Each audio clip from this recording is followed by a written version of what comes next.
کچھ بھی کر سکتا ہے، جیسے اس نے لیٹن امریکہ میں کیا۔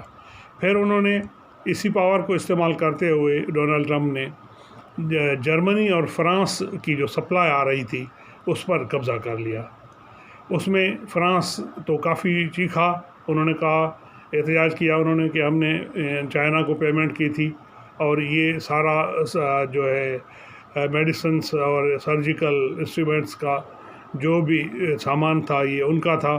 بہرحال امریکہ نے اس پہ قبضہ کر لیا، لیکن آگے چل کر صورتحال اور تبدیل ہوتی گئی، یعنی پوری دنیا میں ٹربلڈ جو ہے وہ کنٹری وہ امریکہ بن گیا۔ اب ہاٹ اسپاٹ جو ہے دنیا کا وہ امریکہ ہے، اور امریکہ میں یہ جو ہے نیو یارک اسٹیٹ ہے۔ تو وہاں اب جیسے ہمارے ہاں پاکستان میں ہے کہ سندھ کی گورنمنٹ اور پاکستان آمنے سامنے، پاکستان کی فیڈرل گورنمنٹ آمنے سامنے ہے، مرکزی حکومت اپنی بات منوانا چاہتی ہے، سندھ کی حکومت اپنی بات منوانا چاہتی ہے۔ تو اسی ٹگ آف وار میں یہاں تک کہ اب گورنر رول کی باتیں بھی ہو نکلی ہیں، یہ بھی چلی ہیں۔ تو اسی طرح امریکہ میں بھی یہ ہے کہ اسٹیٹس جو ہیں 50 اسٹیٹس جو ہیں وہ خود مختار ہیں، وہ اپنی مرضی سے جو کچھ بھی کر سکتی ہیں۔ یہاں تو 18ویں ترمیم میں پاکستان میں پروونسز کو کچھ زیادہ حقوق ملے، لیکن وہاں تو پہلے صدیوں سے وہاں کی اسٹیٹس جو ہیں وہ آزاد ہیں۔ تو ڈونلڈ ٹرمپ پہ وہاں کافی جو ہے تنقید ہوتی رہی۔ وہاں کے جو جارجیا تھے میئر نیو یارک کے، اس نے یہاں تک تنقید کی ان پہ ڈونلڈ ٹرمپ پہ کہ ڈونلڈ ٹرمپ نے دوسرے ممالک کی طرح اسٹیپس نہیں اٹھائے، جیسا کہ چائنا نے اسپرے کیا یا اس نے اسپین میں ہوا، اٹلی میں ہوا، لیکن امریکہ میں کیوں نہیں ہوا۔ پھر وہاں کے جو نیو یارک کے گورنر ہیں وہ ہر بات پہ تقریباً ان کا ڈونلڈ ٹرمپ پہ ٹسل ہوتا ہے، اور دونوں کی پالیسیز ڈفرینس ہیں، ایک دوسرے پر وہ تنقید کرتے رہتے ہیں، لیکن پریزیڈنٹ پھر بھی پاورفل ہے تو ان کی چلتی ہے۔ اب بات یہاں تک آ پہنچی، اس میں امریکہ خود پریشان ہو گیا، ڈونلڈ ٹرمپ پریشان ہو گیا کہ سب سے زیادہ اموات کی شرح جو تھی وہ امریکہ میں ہونے لگی، یعنی امریکہ میں اب 62,000 سے یہ فگر تجاوز کر گئی ہے، یعنی اموات کی، اور کہتے ہیں کہ دنیا کا 30% جو ڈیتھ ریٹ ہے وہ امریکہ میں ہے، اور متاثرین کی جو فگر دیتے ہیں اس میں 33% امریکہ میں ہیں۔ تو اس میں یوں سمجھے کہ اب کوئی بھی ایسا اسٹیپ وہ نہیں اٹھا سکتے جس سے وہ کنٹرول کر سکیں۔ ہاں، ماہرین یہ کہتے ہیں کہ یہ وبائیں جو دنیا کی تاریخ میں ہمیں ہزاروں سالوں کے بعد یا صدیوں کے بعد ملتی ہیں، تو وہ جب آتی ہیں تو کوئی بھی ایسی ہیومن ایفرٹ ایسی نہیں ہوتی جو ان کو روک سکے، لیکن وہ خود بخود آگے چل کر ختم ہو جاتی ہیں۔ یہاں جیسے ہی یہ کورونا وائرس کی وبا پھیلی تو ہمارے جو ماہرین ہیں ایسٹرالوجی کے یا جو اس کی مہارت رکھتے ہیں ہسٹری میں، پچھلے کے جو تھے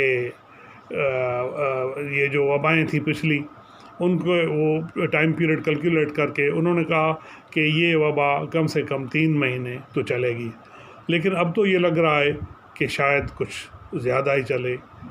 اللہ پاک خیر کرے، کیونکہ یہ موت کہیں بھی ہو لیکن ایک انسان کی موت ہے، اور انسان کی جان کی کوئی بھی قیمت نہیں، کیونکہ وہ ایک بندہ اپنی لائف میں کروڑوں روپے کماتا ہے، تو جب ہم کسی انسان کی لائف کا ویلیو لگائیں تو کروڑ بھی کم ہے۔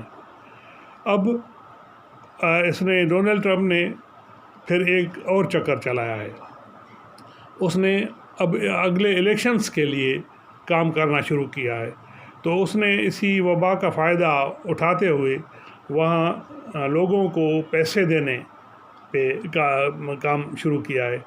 کہ وہاں کے جو لوگ ہیں ان کو 80 ملین لوگوں کے لیے اس نے وہ کچھ پالیسیز بنائی ہے کہ ہیلتھ کے سلسلے میں ہر فرد کو ہم $1200 دیں گے اور $2400 ان لوگوں کو دیں گے جو ٹیکس پیئرس ہیں.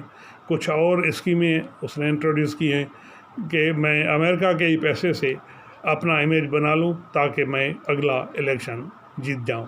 کیونکہ انسانی حرص ہوتی ہے، جب ان کو ایک چیز ملتی ہے تو پھر اس کی حرص اور بڑھتی ہے. تو اس نے اپنے پاگل پن دماغ کے ساتھ بھی اتنا امریکہ کو اور امریکن امیج کو نقصان پہنچایا، پھر بھی وہ اگلے الیکشن کے حرص میں ہے. کہتے ہیں کہ امریکہ کے جو بھی سربھرے پریزیڈنٹس آئے تو جس میں بھی کوئی ایک یا دو ویکنیسز تھیں وہ ساری ملائیں تو ڈونلڈ ٹرمپ میں ہیں. یعنی یہ ڈونلڈ ٹرمپ اور مودی اتنے جو ہے سربھرے ہیں. مودی نے بھی انڈیا کو ابھی عجیب چوراہے پہ لا کر کھڑا کیا ہے. اس نے پہلے تو ظلم کشمیر سے شروع کیا، پھر قانون پاس کیا، پھر انڈیا میں مسلمانوں کے خلاف، پھر جو دوسری اقلیتیں ہیں عیسائی اور دوسری ان کے خلاف. اب تو یہاں تک بات آ گئی ہے کہ ہندو بھی ان کی پالیسی سے بیزار ہو گئے ہیں، کیونکہ اس میں سب کا نقصان ہے. کیونکہ جب بھی کوئی کسی کو مارتا ہے تو وہ خود بھی مرنے کے لیے تیار ہو کہ کل یہ چیز مجھ سے بھی آئے گی اور نیچر مجھ سے بھی انتقام لے گی. تو یہ دونوں سرپرست لیڈران جو ہیں دنیا کو انہوں نے مصیبت میں ڈال دیا ہے. اب ڈونلڈ ٹرمپ کا یہ ایک عجیب طریقہ ہے کہ وہ امریکہ کے پیسے سے اپنا کیمپین چلائیں. اس نے اپنی بیوی کو فیملیز، لیڈیز اور بچوں پہ لگا دیا ہے.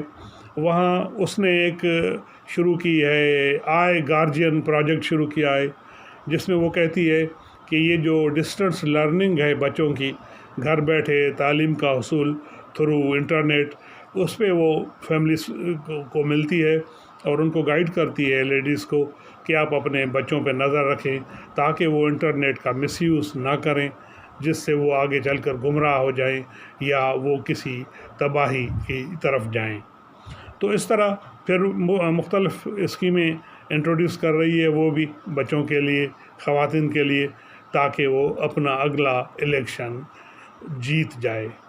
یہ حرص جو ہے یہ بہت خطرناک ہے. جیسے ہٹلر کا حرص تھا دنیا کو رول کرنے کا، تو برٹرینڈ رسل نے کہا تھا ایون ان کے لیے، رشیا کے لیے، کہ Russian philosophy is German and it is imposed by the military force. تو آپ نے دیکھا کہ رشیا کا بھی کیا انجام ہوا. اب شاید باری امریکہ کی ہے. بہرحال یہ قدرت کے فیصلے ہیں. جب اللہ پاک جس کا زوال چاہے تو مالک کے آگے تو وہ ایک معمولی بات ہے. جس نے اتنی خوبصورت کائنات بنائی، اتنا کچھ ہے کہ انسان کا دماغ سوچتے سوچتے تھک جائے، لیکن قدرت کی حدیں وہ عبور خیالوں میں بھی نہیں کر سکتا.